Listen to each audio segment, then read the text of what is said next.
La Constitución, el proyecto constitucional establece la plurinacionalidad, establece territorios autónomos, gobiernos propios, jueces propios en territorios indígenas, leyes propias indígenas, símbolos nacionales propios indígenas, lengua oficial propia, documento de identificación personalizados.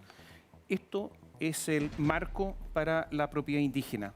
Y se establece que la propiedad indígena va a ser especialmente protegida. ¿Por qué va a haber propietarios de primera y segunda clase? Más protegidos los indígenas, menos protegidos los chilenos, entre comillas.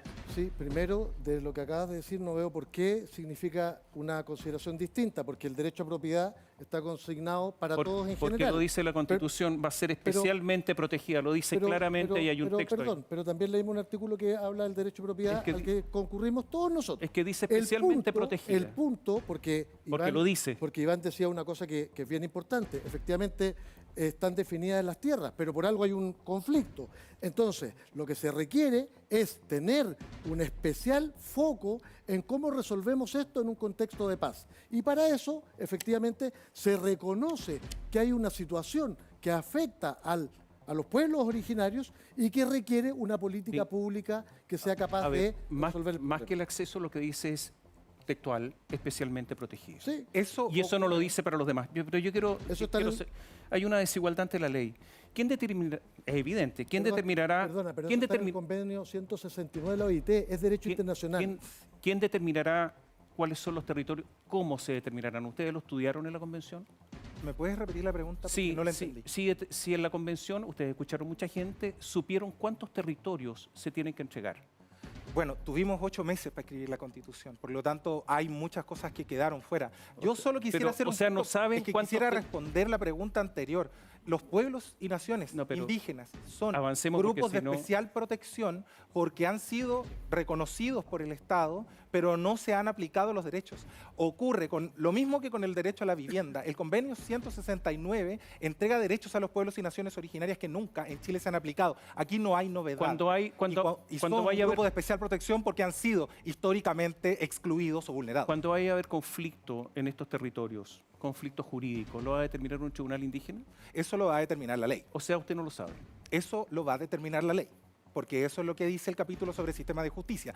El capítulo abre la oportunidad para que existan los sistemas de justicia indígenas y el concepto, el principio del pluralismo jurídico invita a que la ley en el futuro, a través de un proceso de participación y consulta, puedan determinar de qué manera van a impartir. O sea, entre un chileno y un indígena podría determinar un tribunal indígena. Eso lo va a determinar la ley.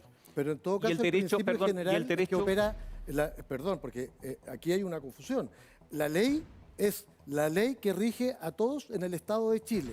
Distinto es que para ciertas materias particulares puede operar la legislación indígena, pero son para materias específicas relativas a los intereses entre ellos.